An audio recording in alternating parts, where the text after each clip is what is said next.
mert kıllyň. Ya yaradan arzım vardır alnına, merdi namartlar mert kıllyň. Dünya akwalyny tutup goluňa, her tilkiden gaplan kıllyň, gurt kıllyň.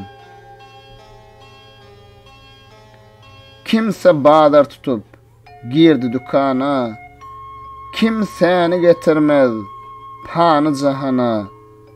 Bağ içinne kimi koydun erkana, dağ içinne men miskine yurt kıllyň.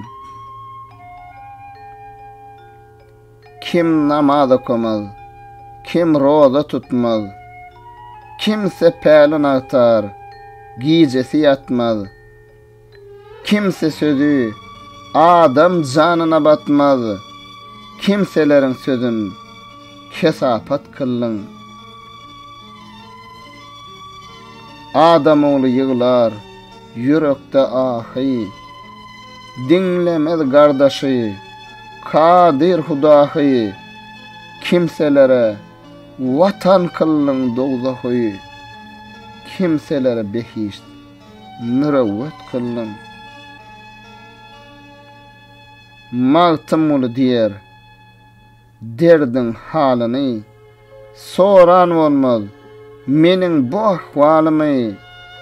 Kimselerin toprak kılıp malyny, ençeler toprağın zeberjet kıllyň.